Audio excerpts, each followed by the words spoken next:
வணக்கம் உறவுகளே, நான் உங்கள் தமிழரசி.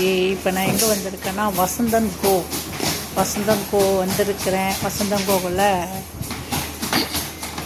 என்ன பார்க்கலான்னா வாட்டர் ஃபில்ட்ரு அது பார்க்குறதுக்காக வந்தேன். கேன் வாட்டர் வாங்கிட்டு இருக்கிறோம். கேன் வாட்டரில் நல்லா இல்லை, நம்ம நினைக்கிற மாரி இல்லை. சில நாள் டேமேஜாக இருக்குது. சரி, அதனால் வாட்டர் ஃபில்ட்ரு வாங்கிடலான்னு சொல்லிட்டு பார்த்துக்கிட்டு இருக்கிறேன். நீங்கள் பார்க்குறீங்களா? எலக்ட்ரிக் ஜாமான்னா எங்களுக்கு நம்பிக்கையான இடம் என்னன்னா வசந்தன் கோ தான். வசந்தன் கோ தான் நாங்கள் எல்லாருமே வாங்குகிறோம். பாருங்கள், ஃப்ரிட்ஜெல்லாம் எவ்வளோ சூப்பராக இருக்குது. எல்லாம் செம காசாக இருக்கும். அதெல்லாம் நம்மளுக்கு இல்லை, எல்லாமே இருக்குமா வசந்தன் கோ. எல்லாமே எலக்ட்ரிக் ஐட்டம் தாம்மா.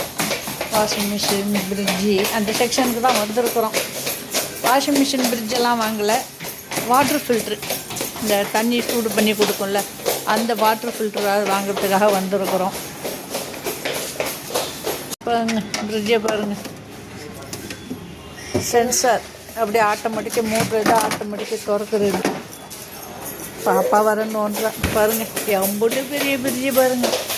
இது இருக்கும், 1.5 லட்ச ரூபா இருக்கும். நம்மளால பார்க்க தானே வந்தோம், நம்ம பார்த்துட்டு போவோம்.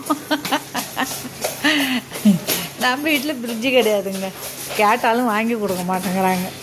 ஏன்னா எல்லாத்தையும் பழசெல்லாம் எடுத்து நம்ம ஸ்டோர் பண்ணிடுவோம்னு சொல்லிவிட்டு நம்ம வீட்டில் ஃப்ரிட்ஜே கிடையாது. ஃப்ரிட்ஜ் இல்லாத வீடு யார் வீடுனா எங்கள் வீடாக தான் இருக்கும்னு நினைக்கிறேன். எல்லார் வீட்லேயும் ஃப்ரிட்ஜ் இருக்குது. ஓரளவுக்கு 3/4 பேர் வீட்டில் ஃப்ரிட்ஜ் இருக்குது. எங்கள் வீட்டில் தான் ஃப்ரிட்ஜு கிடையாது. வசந்தன் கோ எப்படி இருக்குது? வசந்தன் கோவில் அள்ளிக்கோ வசந்தன் கோயில் அள்ளிக்கோ. காசு இருந்தால் வாங்கலாம், காசு இல்லைன்னா நம்ம பார்த்துட்டு போகலாம். நான் இப்போ வாங்க வரல, பார்த்துட்டு போகலான்னு வந்திருக்கிறேன். எப்படி இருக்குது இதெல்லாம் வசந்தன் கோ? வாங்க, வசந்தன் கோவில் எலக்ட்ரிக் ஜாமான்லாம் சூப்பராக இருக்குமா. காசு இருக்கிறவங்க வாங்கலாம்.